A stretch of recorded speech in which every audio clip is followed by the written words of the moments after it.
Hi, Andy again.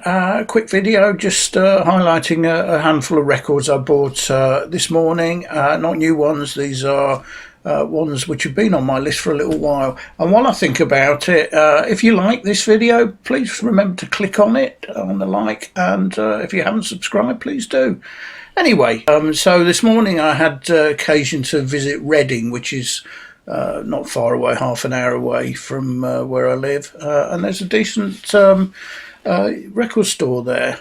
Usually get some stuff. So I went in today, picked up 4 records.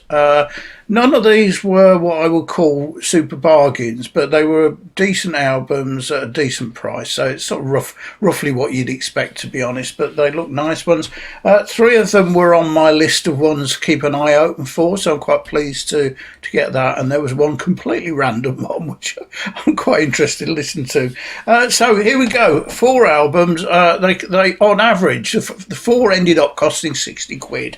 So, you know, no, as I say, there was nothing in the £5 rummage stuff. So this was the most expensive one, and it's a sort of buy again. Classic Queen, 1975. I've looked them up on Discogs, all these, and this is quite pleased with this. It looks in very good nick, and it's first press, UK press, from 1975. I actually had this album, you know, back in the day.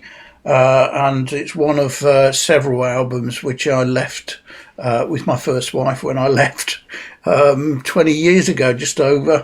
And I suspect it's in her loft, probably terribly, what's the word, warped by now, because it's not exactly a good place to put them. I unfortunately left all the Queen, David Bowie and Fleetwood Mac, so there's a few I'm sort of missing. I'd quite like to sort of fill the gap with, so I'm quite pleased to get that. As I say, it was the most expensive of these. It was 25 quid, which is quite a lot, but it's in very good nick by the look of it. I've not played them yet, in fairness, but the sleeve is definitely VG plus, and the vinyl looks in good nick.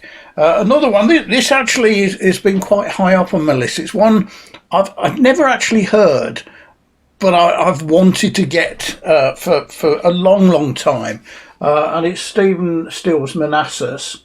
This is another first press, UK press, for this one, and it's in again, the sleeve is in very good condition. The vinyl looks a bit, I mean, it's clean, but there's quite a lot of striations, so I'm not sure. Bit of a gamble on that one. 20 quid, so again, not sort of about right for a decent copy. I'll listen to them first, and then if they're bad, I'll clean them on the machine. And continuing the 70s, and now we're into a bit of prog. The sort of prog supergroup, you might say. Not the first, obviously that was ELP in theory, and this is UK and their debut album UK. So it's Eddie Jobson, John Wetton, Alan Holdsworth and Bill Bruford, so you know, a true supergroup, you might say, of the prog world.